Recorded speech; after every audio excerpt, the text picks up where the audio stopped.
तो आज का हमारा टॉपिक है टाइम इंडिपेंडेंट श्रोडिंगर इक्वेशन। अभी तक हमने इसके जो पहले वीडियो में पढ़ा था time dependent Schrodinger equation. Schrodinger equation क्या होता है, अगर हम थोड़ा बेसिक और जानें तो डी ब्रॉगली के अकॉर्डिंग उन्होंने एजम्पशन दिया था कि कोई भी अगर मूविंग पार्टिकल है तो उसके साथ एक वेव एसोसिएट होती है। अगर वहाँ पर वेव एसोसिएट हो रही है तो उसका कोई इक्वेशन होगा। वो जो इक्वेशन होता है वो पोजीशन के साथ टाइम के साथ किस टाइप से वेरी करता है, उसको रिप्रेजेंट करने के लिए जो इक्वेशन दिया जाता है उसे हम श्रोडिंगर इक्वेशन कहते हैं। तो हमारे पास जो वेव है उसे हम इस इक्वेशन से रिप्रेजेंट करते हैं। साई इज इक्वल टू ए ई की power I H cut P X minus E T. E is energy, P is a momenta, x is a क्या बोलते हैं डायरेक्शन बता रहा है, कौन से डायरेक्शन में जो पार्टिकल है मूव कर रहा है, टी सिंपल टाइम है। ये एक 1D इक्वेशन को रिप्रेजेंट करता है। तो हमारे पास जो हमने पिछले वीडियो में फाइंड किया था टाइम डिपेंडेंट श्रोडिंगर इक्वेशन, वो ये है। अगर आपने वो नहीं देखा है तो पहले वो जाकर देखें, क्योंकि उस वाले वीडियो में ये कहाँ से आया, ये कैसे हमने डिराइव किया, वो सारी चीज़ें हैं। ये बस उसमें इस वीडियो में आपको थोड़ा सा और एडिशनल जानने को मिलेगा, ठीक है। तो अगर वो आपने नहीं देखा है तो पहले देख लें। तो जो हमारा इक्वेशन जो भी हमें फाइंड करना है टाइम इंडिपेंडेंट और जो हमने पहले फाइंड किया था टाइम डिपेंडेंट, उन दोनों में क्या बेसिक डिफरेंस होता है। दोनों ही श्रोडिंगर इक्वेशन है, तो उनमें क्या डिफरेंस होता है कि जो टाइम जो टाइम डिपेंडेंट होता है वहाँ पर जो हम पोटेंशियल एनर्जी स्थितिज ऊर्जा लेते हैं कण की, वो स्थिति और समय दोनों पर निर्भर करता है। और अभी जो हम फाइंड करने वाले हैं टाइम इंडिपेंडेंट, वो सिर्फ और सिर्फ पोजीशन पर निर्भर करता है। तो ये सबसे बेसिक डिफरेंस होता है इन दोनों में। नाउ अब हम फाइंड करते हैं ये हमारा इक्वेशन टाइम इंडिपेंडेंट। तो जैसे हमने उसमें माना था कि हमारे पास मान लीजिए कोई पार्टिकल है जो कि मूव कर रहा है पॉजिटिव एक्स डायरेक्शन की तरफ, जिसका जो मास है वो m है, वह x दिशा में गति कर रहा है, जिसका संवेग px है, ऊर्जा E है, कण की स्थितिज ऊर्जा E है, और जो कि केवल स्थिति पोजीशन पर निर्भर करती है। अब अगर आपको फाइंड करना है तो जैसे हमें क्या लेना है कि अगर हमारे पास मूविंग पार्टिकल है तो जो वेव एसोसिएट हो रही है उसका कोई इक्वेशन होगा, तो हम वही सेम इक्वेशन ले रहे हैं, दोनों में कोई अंतर नहीं है। साइन इज इक्वल टू ए ई की power I H cut P X minus E T.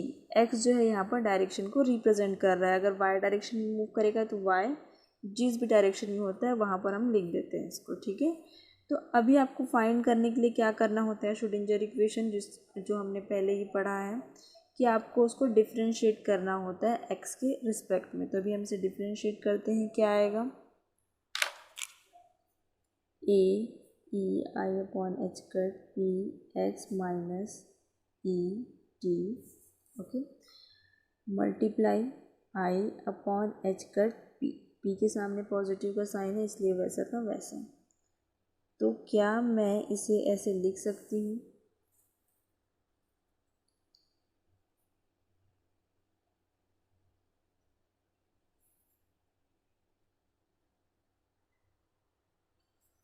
तो हम इसकी जगह पर साइन यूज़ कर सकते हैं। फिर हम पी साइन की वैल्यू निकालने के लिए क्या करेंगे, उस तरफ पक्षांतर कर देंगे,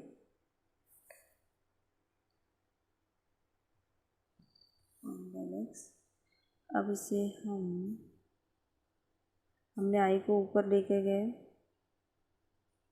एंड देन हमारा ये एक इक्वेशन आ गया।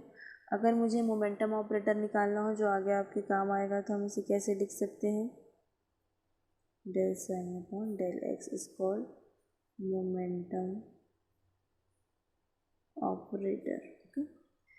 अब हम इसे क्या करेंगे, जैसे कि हमने पहले भी किया था, उसे हम सीधा सीधा जो हमारे पास जो एनर्जी का इक्वेशन होता है उसमें हम रख देते हैं।